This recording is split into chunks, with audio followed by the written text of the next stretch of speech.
What's good? What's good, y'all? You already know, man. Self-made like TV, man. This the first episode of the podcast. We're gonna go ahead, get it going, man. I've been meaning to do. I've been, just trying to find a way to do. I want to do longer content instead of just doing the videos.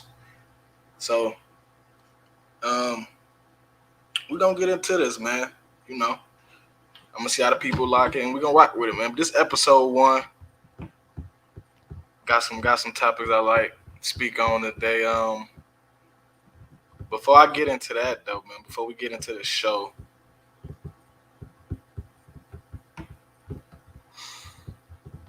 we gotta support the Patreon, man. I'm gonna start working more on the Patreon. I'm still gonna upload to the YouTube, of course, but if you want the content first, and then you already know early access to the merch, so and just other, you just have just it's just a more independent experience than YouTube. So definitely enjoy the Patreon. We gonna do a lot of things on there though, man. A lot of things on there. We definitely gonna start producing more content there. But the link to that is in the description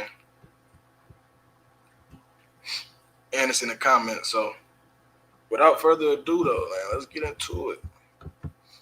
Episode one, man, Self-Made Life TV. Ah man, so what the hell been going on with the damn NBA NFL, man?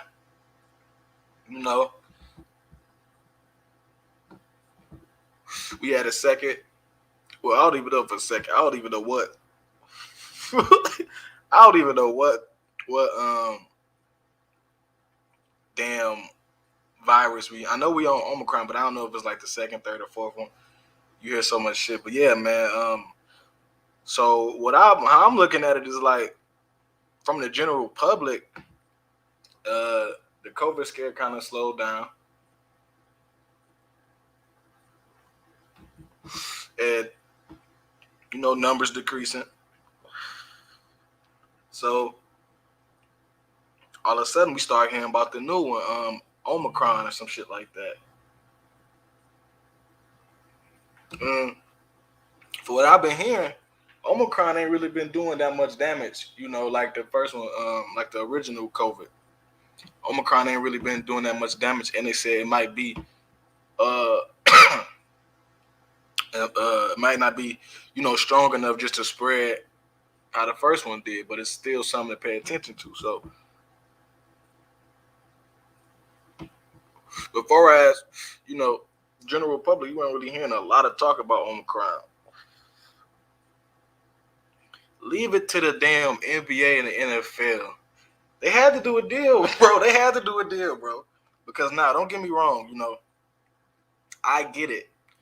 The NFL, the NBA are more prone to COVID just because of the lifestyle and shit like that, the traveling, being in contact with players on the daily night, coaches, all that, fans, all that. So I get all that. Different cities, different arenas. That's common sense. But man,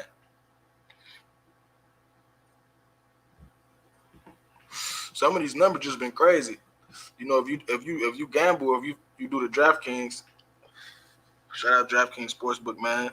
I need that I need that plug, man. Let's start doing some business now. I'm gonna give y'all free promotion. Let's start doing some business. But yeah, man, it's been hella players out, man. I think the NBA done had record number of players. Every NFL game is somebody out. And I don't know. I just think I definitely think they're pushing it, man. I do believe some of these players definitely, probably tested positive for it. But to me, the correlation of them trying to push the Omicron, and we already know what the government and how they trying to get shit back on. And just so happened, all of a sudden, all these NFL and NBA players just one by one. I'm talking about every team missing at least 4 or 5 peoples. Some games they had to cancel. Like I know NBA had to cancel some games. NFL had to reschedule some games. So I don't want to say too much because they definitely will take your channel down on this subject. We've seen that happen, but I don't know, man. I just had to speak on that because that's just been a little crazy, man. I know NBA talking about going back in the bubble. NFL, I think they doing, they're trying to come up with different ways for the players to self-test and things like that. So, both leagues are trying, but I don't know. It's just a little weird to me, man. And I think they definitely doing it to mess with Vegas. We go keep it 100. Niggas don't want to keep it 100. They fucking with them odds with all these COVID injuries. Because this shit so wild. The public, you see a team with 10 niggas out to COVID, the whole public the money gonna move to the other team that's healthy. And then they end up still losing somehow, or the game closer than expected. So when y'all doing shit like that, I gotta speak for it. It is what it is, man. I ain't really seen nobody else talking about it. It's just a little weird, man. Too many players are missing out with this shit, man. They just definitely, to me, trying to promote it more and just put it in the masses' mind. But I ain't gonna harp too long on that, man. That's how I see that shit. Let me know how y'all feel, man, because that's definitely, to me, just strange as hell. Definitely strange as hell.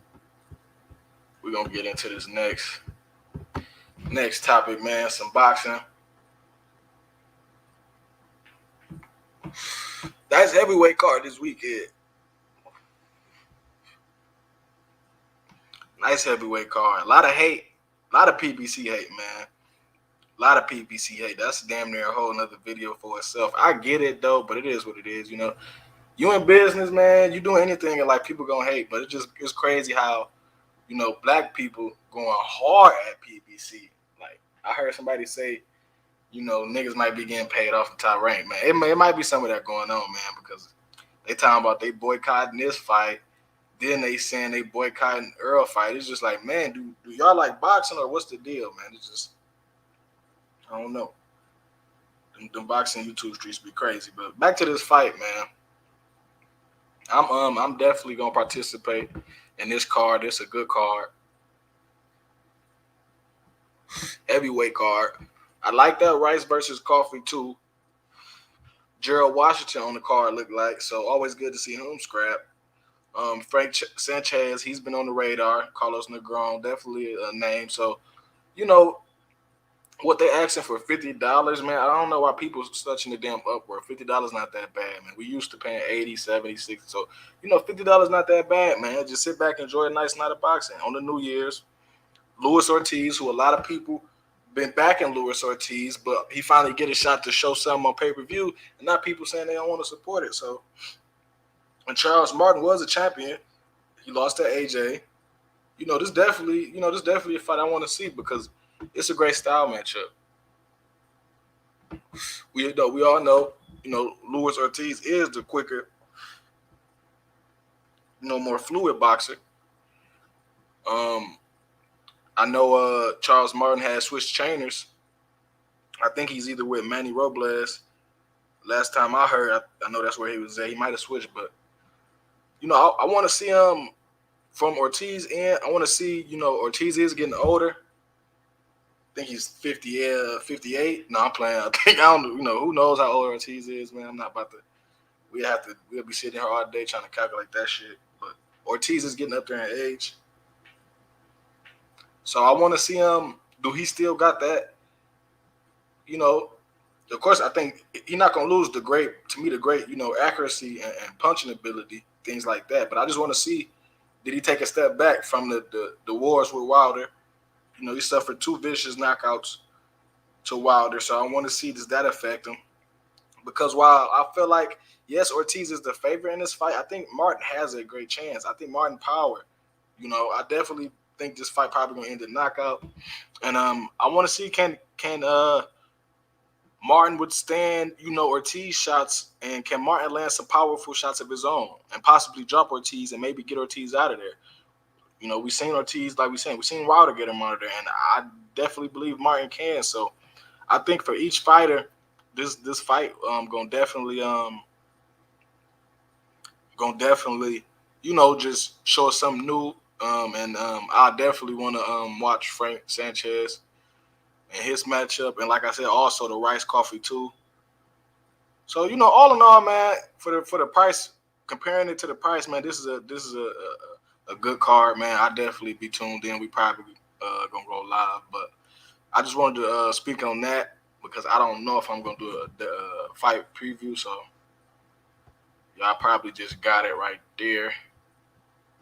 But yeah, man. So shout out Ortiz, shout out Martin, man. They scrapping this Saturday.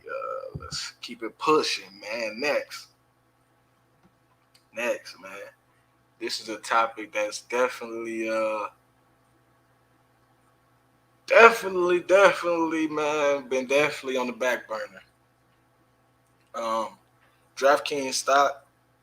Damn, man. Hey, DraftKings, I need the plug, bro. There's too much promotion right now, bro. This is definitely too damn promotion. But long story short, man, if you in the stocks, Self-Made Life TV over here, we try to dibble and dabble in a little bit of everything. But I'm definitely a goal of the new year is get the stock portfolio right. And I think the best way to get it started, man, go get you some DraftKings stock, man. This is not financial advice. I'm not no advisor, nothing like that. But look, long story short, DraftKings stock was around $68 last year. Tough year last year, and not really tough for as profit because DraftKings made money as a company, but they spent a lot of money on marketing and promotion because you had BetMGM and other competitors coming to the game. So DraftKings kind of had to shell out more cash last year, which forced the stock to go down because you spending more cash. So even though you're making it, you're not getting that profit like you usually would because your expenses is higher. So with that happened, that kind of pushed the stock down. And right now it's basically around $28, $29. I'm gonna check it right now. Shout out Robinhood. We're gonna start probably do a stock share every show now, but let me check this.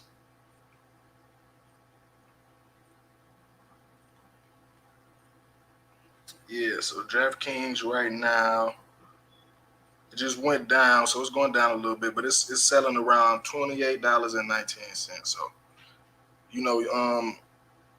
to me, man, we're not gonna call it selling, but I definitely think upwards of maybe $60 is a good range. We know we got March Madness coming up, and this is DraftKings is the top. They're basically the top company when it comes to this, as far as market space and things like that. So we know stocks are up and down, and I think this is a great price to enter right now, and even for the long term. I'm definitely gonna be holding DraftKings long term. But even if you want to do a quick flip, because I'm looking at shout out my options guys. You can get you a nice little option card right now that expires. Let's say it expires. I want to aim for end of March Madness, so end of March, beginning of April. You can definitely run up some change there. So like I said, we definitely gonna get into more of the stocks. I just want to plug this. This the stock I got my own right now, man. Y'all let me know how y'all feel. And if y'all got any stocks y'all looking on or any crypto or something, definitely subscribe to the Patreon though, because we can't be giving up all the money on YouTube. I want the Patreon to be more of the community where we really getting that game going. YouTube, of course, you got to plug the YouTube for the algorithm, but I really want the Patreon to be where we really get to it. So I might have to start putting Patreon at the bottom. But yeah, though, let me know, man. Let me know any ideas y'all got, man. Let me know any ideas y'all got. Keep it pushing, man. Monday Night Football tonight, man. Dolphins, Saints. Shout out to all my DFS players. I've been getting the research in. Close game to call, man. Low spread total 37.5. Right now, New Orleans is a 3-point underdog at home. A lot of COVID issues with New Orleans. these games been tricky, NFL and NBA, just because these COVID protocols, man. These rosters looking crazy right now. So New Orleans, Taysom Hill is out. We already know Jameis out. They got 3 quarterbacks out today. So Ian Brook, shout out Ian Brook though, man. He from the local kid, Notre Dame product in the building. He's starting tonight, man. He's starting for the Saints. They also gonna be without Trotman starting tight end. Also gonna be without Dante Harris, and we also know they out Michael Thomas. So definitely a banged up Saints team. Miami will be missing Wilson, slot wide receiver. So both teams 7-7, man. Tough game to call. Definitely I think Miami should be able to win this game with all the injuries the Saints are facing. I just think it's hard for Miami to lose this game, but it goes back to the Vegas thing because we all know a lot of money going to go on Miami now with the injury. So who knows? New Orleans can at home pull up the crazy upset, but just from how I'm seeing it, I think Miami should be able to get this win tonight. And I think it should be more than 3 points. They should be able to win by more than 3 points. To me, New Orleans will be competitive. They might do a couple big things at home, but I think Miami should comfortably, maybe 6 point, 7 point win tonight. That's how I'm looking at it. Shout out Champside because he definitely put on the prop bet. If you like them prop bets, go ahead and put some money on that Tua for rush TD. Definitely a trend. I've been seeing, I think the last 2 or 3 quarterbacks got a rushing TD against the Saints. So definitely, if you got a little change to put to the side, put some money on that Tua prop bet for a rushing TD touchdown tonight. But yeah, man, that's kind of the segment, DFS segment, DraftKings segment, NFL segment. But decent game tonight, man. I might watch it. Might not, I don't know. But damn, man, we almost this episode gonna be a little short too though, because this damn night gonna lie, this like on the fly. I ain't really even do no show prep, but I wanted to get something out just so we can get that foundation going. And 2022 coming up, man. What we got like 3-4 days. Goals, get the goals ready. All that, man. I think over here at Self-Made Life TV, man, we just gonna increase, man. I think last year was mid. I was kind of semi-serious with it. I think 2022 is time to go ahead, hit that gas a little bit. Definitely with the support of the people, though. You always gonna need that. But yeah, man, y'all let me know how y'all feeling about the new year, man. Some of the goals y'all got, ideas and shit. How y'all looking at the new year, the climate, because we definitely in the crazy. Like, it's just the times we in. I don't think nobody really expect for us to be in these type of times that we in right now. But it is what it is, Can't really do shit about it. Just shit, keep living. But yeah, man. 2022 though, Self-Made Life TV, man. We just want to more production. Definitely just more production, better quality, more production. That's definitely the goals over here. But I'm gonna go ahead and get up out of here, man. I think this is decent for a little first episode. I kind of covered the topics I wanted to hit, man. Y'all definitely hit that like, hit that subscribe, and we are gone, man. Peace.